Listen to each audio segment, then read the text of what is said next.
Now, I wanted to do a video on the Alexander Povetkin versus Bermane Stiverne fight.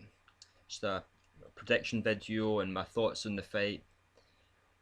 The fight's just been signed a couple of days ago. Probably all you already know that. I just found out about it yesterday. They've just got to set a date and a place, but the fight's actually been signed now.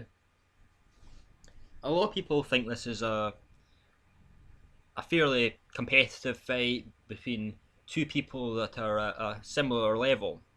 So I just wanted to go through the facts and see how true this is. So they're both roughly the same age of a fighter. A lot of people look at Alexander Povetkin and think he's quite an old fighter now, but you've got to look at who he's fighting, and obviously Stiverne is a very similar age. I think Stiverne's 36 and Povetkin's 37 years old. Now they're similar height, same height actually, 6'2", similar weight as well. Povetkin's 227 pounds. He's kept himself in shape and he's been about that weight all the way through his career. Stiverne is 12 pounds. He's got a 12 pounds weight advantage over Povetkin at 239 pounds. Stiverne's also got a reach advantage. Stiverne's got a 77-inch reach versus Povetkin's quite short 75-inch reach. So when you're sizing them up, Stiverne's the bigger fighter in the ring for this fight. Now when it comes to the record, Alexander Povetkin's got a 30-win, 1-loss record. And that one loss was coming against the number one heavyweight in the world at that time, who was Wladimir Klitschko.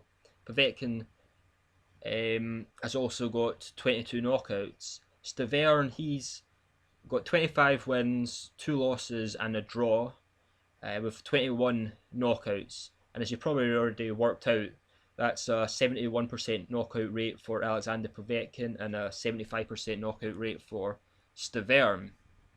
So you'll probably think Stiverne has the more of a puncher, more punching power by looking at that, but we'll get into that in a little bit later. Now, a lot of people don't think that how people perform in the amateurs and the success they have in amateurs and their record in amateurs doesn't seem to matter too much when you move into the professionals.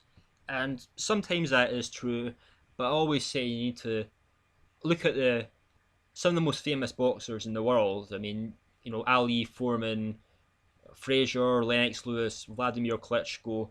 They've always had very successful amateur careers. They've got a very good amateur pedigree. They've got a great record. They've achieved a lot of medals, got gold at the Olympics. So that usually shows a lot of class and a lot of skill, and it usually does transcend into their professional career. Some will obviously point out David Price and whatnot, but it usually does. So Alexander Povetkin has 125 wins and 7 losses as an amateur. And to put that into perspective, that's very similar to what Wladimir Klitschko and Vitaly had when they were in amateurs. To put it in perspective, Wladimir had 134 wins, 6 losses, and I think Vitaly Klitschko was something like 195 wins, 15 losses. So Povetkin's record's very similar to that. Povetkin was actually more successful as a heavyweight than Wladimir and Vitaly in amateurs. He's got 4 gold medals, and he got all them gold medals in major competitions in a row. It was 2 European, 1 world, and an Olympic gold medal, and he got them all in a row, which is very impressive. So he's very successful as an amateur. And it's also worth noting about Alexander Povetkin's amateur record is all the people that he did lose against, he avenged all them losses. So he won against all the opponents he actually faced in amateurs, which is very impressive. And now, Stiverne, his record as an amateur does pale in comparison to Povetkin's. He's got a 49 win, 10 losses as an amateur, and his best achievement as an amateur was a silver medal at the national championships. So you can see the difference in the experience and the achievement. And Alexander Povetkin actually managed to get into the major stages and be very successful as an amateur, where Bermane Stiverne failed. Also, when you look at their professional record as well, it's also worth noting that Alexander Povetkin has faced a far higher level of opposition, and it's been a far higher level of opposition through his career. Povetkin's 14th fight as a professional was against Chris Bird. Now, a lot of people don't give Chris Bird a lot of credit for his achievements, and he had a lot of his achievements. I mean, 1 year before Alexander Povetkin beat Chris Bird was the number one heavyweight in the world. Granted, it was for a very short period of time. I think it was a year, maybe a little bit less than a year. It was after Vitaly Klitschko retired as a professional with an injury for 4 years. So Chris Bird was the number one heavyweight in the world, and to put that in a bit of perspective, a lot of people give Anthony Joshua a lot of credit for taking on Charles Martin for his, I think it was his 15th fight. And Alexander Povetkin fought someone that was the number one heavyweight in the world, and it's only his 14th fight. A genuine, very experienced top 10 heavyweight, very skilled, defensively skilled heavyweight, and actually beat him, stopped him in that fight. Also, he went on, he beat Eddie Chambers, Ruslan Chagayev, Marco Huck, Hassan Rahman, Carlos Takam, Mike Perez, Whack as well. He fought Wladimir Klitschko in the highest stage you can possibly compete as a heavyweight against the number one heavyweight in the world. He obviously lost. He lost every single round of that fight, but he has that experience at that level. When you look at Stiverne's notable wins, it's Ray Austin, stopped Ray Austin in the 10th round. Chris Arreola, a decision in the first fight, and then he won the vacant WBC title with a 6th round stoppage against Chris Arreola. So he's not fought the same kind of caliber of opponents as Alexander Povetkin has. Bermane Stiverne did face Deontay Wilder, and yes, he was reasonably impressive when you consider the level and the regard that people hold Deontay Wilder to. He won a round or two off Deontay Wilder, so he did quite well. But overall, his record is not as good as Alexander Povetkin's. He's not got the same kind of resume as Alexander Povetkin. He's not got the experience at that top level as Alexander Povetkin. Now, Alexander Povetkin did have a bad fight against Marco Huck, and a lot of people bring that up when you talk about Alexander Povetkin, but Marco Huck, yes, he was a cruiserweight, but he was a top 10 cruiserweight. He was a very skilled, very experienced fighter. And it was his first fight as a heavyweight, his only fight as a heavyweight, so no one really knows how well he would have got on if he continued as a heavyweight and never dropped back down to cruiserweight. Just like I say, that was a genuine top 10 fighter. Stiverne, he fought Derrick Rossi not that long ago. He had a very tough fight against Rossi. He got knocked down in the first round, and the scorecards at the end were 6-4 for Stiverne. So that wasn't one of his better performances as well. He's also been stopped by Demetrius King in the 4th round back in 2007. And Demetrius King, had a losing record, 11 wins, 15 losses. He also has a draw against Charles David, who has a record of 17 wins, 17 losses. And I just want to put this into perspective, make this very clear for people. So I've added up all the wins and losses from Alexander Povetkin's opponents and all the wins and losses from Bermane Stiverne's opponents, just to show you the difference in the level of competition these both fighters have been facing.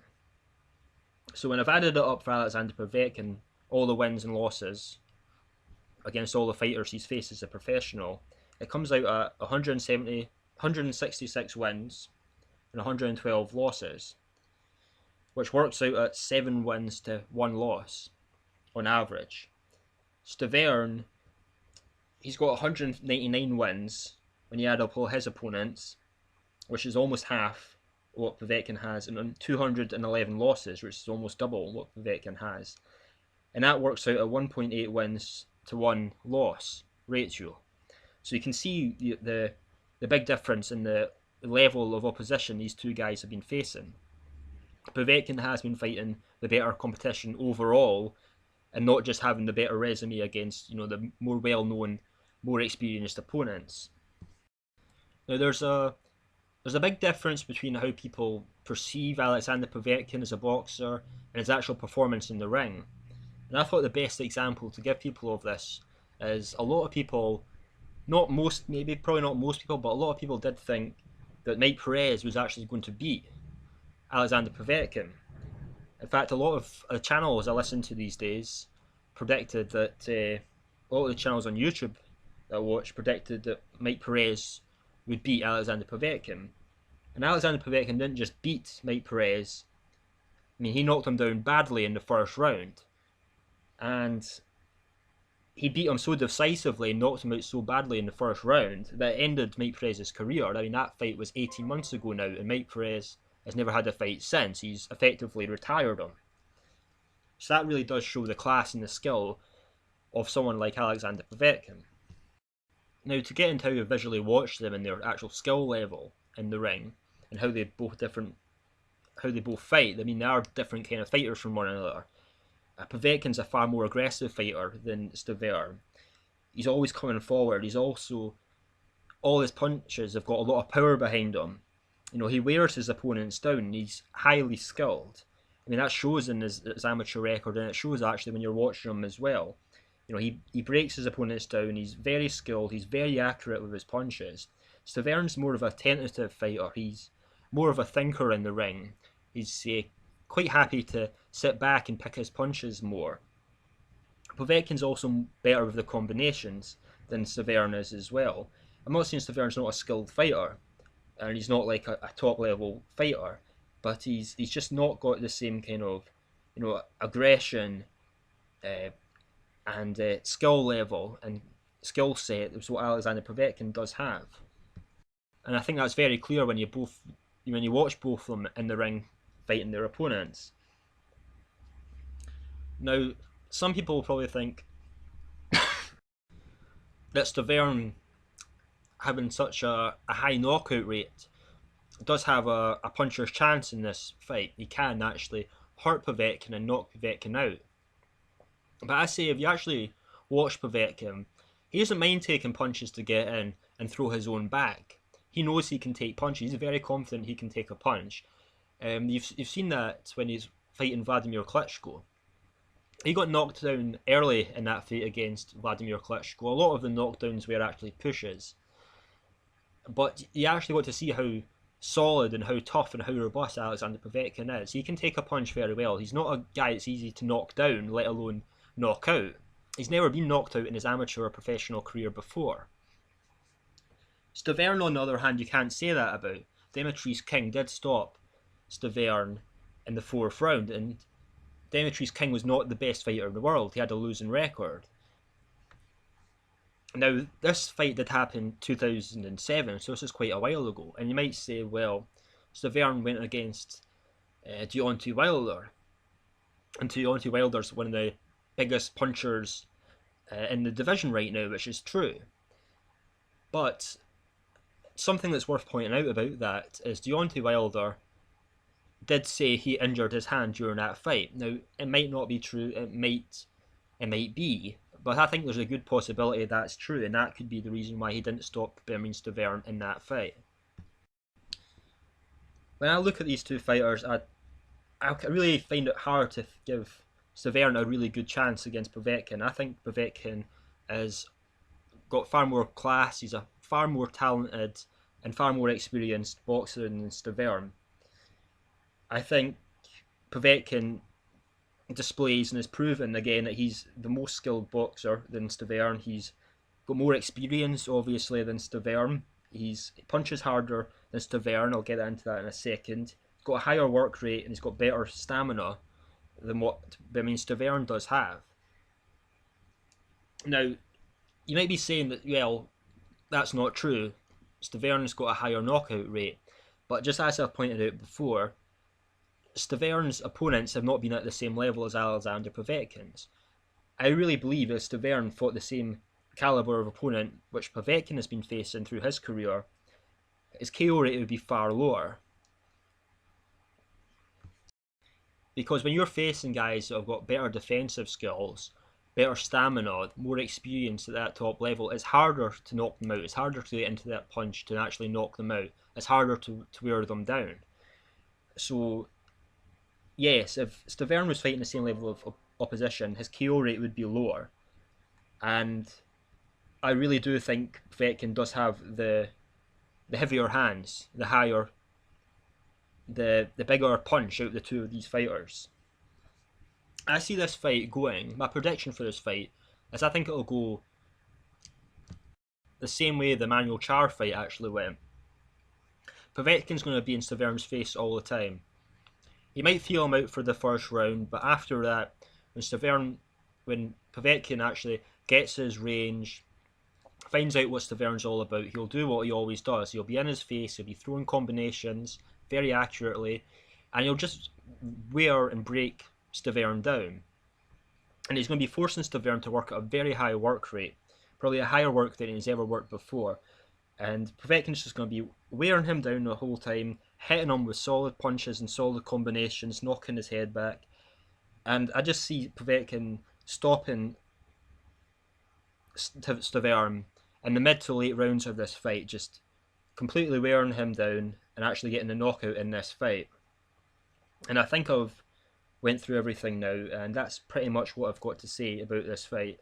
I see Povetkin just being a different class than Stiverne, and just systematically breaking him down and knocking him out mid to late rounds in this fight.